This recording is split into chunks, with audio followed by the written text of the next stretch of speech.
उत्तर प्रदेश के प्रयागराज में धार्मिक समागम में से एक महाकुंभ का दौर चल रहा है। वहीं पर आने वाले 3 फरवरी को बसंत पंचमी की शुभ तिथि है। इस दिन ही तीसरा अमृत स्नान किया जाएगा। इससे पहले मौनी अमावस्या के दिन दूसरे अमृत स्नान पर हुए हादसे से प्रशासन काफी अलर्ट हो गया है।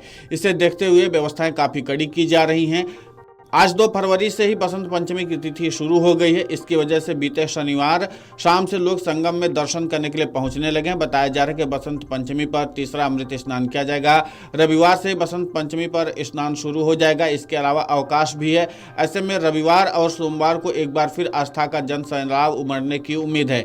काली मार्ग, बांध समेत मेला क्षेत्र के सभी प्रमुख मार्गों तथा संगम की तरफ जाने वाली सड़कों पर दोपहर से ही स्नानार्थियों की कतार लंबी होने लगी और देर रात तक लोगों ने आने का क्रम जारी रखा। बता दें कि शनिवार को भी करीब 2 करोड़ श्रद्धालुओं ने स्नान किया। यहां पर मौनी अमावस्या पर हुए स्नान पर्व के हादसे के बाद प्रयागराज प्रशासन की व्यवस्थाएं काफी उच्च स्तर की हो गई हैं। किसी तरह की कोई कमी न रहे, इसके लिए हर स्तर पर कदम उठाए जा रहे हैं। इसी क्रम में शासन की ओर से मेला क्षेत्र में कुंभ 2019 में प्रयागराज के मंडलायुक्त रहे आशीष गोयल तथा पीडीए के उपाध्यक्ष तथा डीएम रहे भानुचंद्र गोस्वामी के साथ 5 विशेष सचिवों की नियुक्ति पहले ही की जा चुकी है। शनिवार को पीसीएस स्तर के 5 और अफसरों की मेले में तैनाती की गई है। बताया जाता है कि बसंत पंचमी के मौके पर प्रयागराज प्रशासन ने संगम घाट पर 28 स्ट्रैटेजिक पॉइंट बनाए हैं, जहां पर इन सभी पॉइंट्स पर पुलिस के साथ ही आरएएफ और पैरा मिलिट्री के जवानों की संयुक्त टीम इन पॉइंट पर तैनात की जाएगी।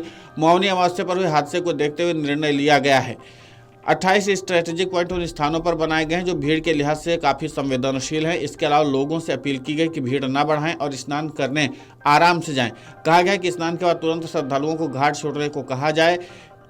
इस बात का विशेष ख्याल रखा जाए कि अखाड़ा मार्ग पर किसी भी श्रद्धालु का आवागमन न हो। प्रयागराज महाकुंभ नगर में जोनल प्लान सुरक्षा व्यवस्था को पुख्ता तरीके से लागू किया जा रहा है। इसी में से एक अखाड़ों के अमृत स्नान के समय में बदलाव के रूप में सामने आया है। मकर संक्रांति पर महानिर्वाणी और अटल अखाड़ा सुबह 5:15 पर शिविर से निकला था। वहीं इस बार अखाड़ों की संगम यात्रा सुबह 4 बजे से ही शिविर से निकलेगी। सुबह 5:40 पर स्नान पूरा कर लेगा। वहीं बसंत पंचमी अमृत स्नान को लेकर आस्था का सैलाब लगातार उमड़ रहा है। श्रद्धालुओं की भीड़ से प्रयागराज पूरी तरीके से पटा पड़ा हुआ है। वहीं प्रशासनिक तैयारियों को पूरा करवाया गया है। सीएम योगी आदित्यनाथ ने स्वयं प्रयागराज महाकुंभ की तैयारियों की समीक्षा की है। वहीं महाकुंभ 2025 का तीसरा और अंतिम अमृत स्नान सोमवार को होना है। इसको लेकर सभी अखाड़ों ने अपनी तैयारी शुरू कर दी है। अखाड़ों में रथ और पालकी को सजाने का कार्य शुरू कर दिया गया है। सभी महामंडलेश्वर इस स्नान में शामिल होंगे। तय किए गए समय पर ही अखाड़ों का अमृत स्नान होगा। बसंत पंचमी पर सुबह 4 बजे से अखाड़ों का शिविर से प्रस्थान होना शुरू हो जाएगा।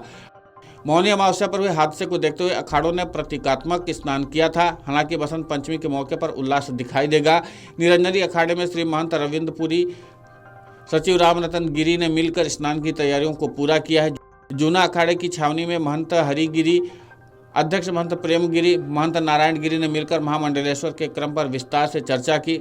महाकुंभ 2025 के आखिरी अमृत स्नान के पहले संख्या बल में सबसे बड़े जूना अखाड़े में 200 नागा साधु शामिल हुए हैं। शनिवार को त्रिवेणी बांध आचार्य कुटीर के पास 200 संतों को नागा दीक्षा दी गई। इस दौरान 20 महिलाओं ने भी दीक्षा ली है। संतों को सबसे पहले त्रिवेणी बांध लाया गया। वहां पर गंगा स्नान के बाद सभी ने अपना पिंडदान किया। इसके बाद सभी का क्षौर कर्म किया गया। आचार्य महामंडलेश्वर स्वामी अवधेशानंद गिरी जी महाराज ने सभी की चोटी काटकर नागा संत बनाया। अब कुल मिलाकर के प्रशासन अपने स्तर पर काफी व्यापक तैयारी करके बैठा हुआ है और प्रशासन इस बार जरा सी भी कोताही नहीं बरतना चाहता। खुद राज्य के मुख्यमंत्री योगी आदित्यनाथ इस पूरे घटनाक्रम पर नजर बनाए हुए हैं, लेकिन इसके बावजूद लगातार भक्तों का तांता बढ़ता चला जा रहा है। Video desk अमरउजाला.com। अमर उजाला जीवांजलि के सारथी की मदद लें और महाकुंभ में स्नान जरूर करें।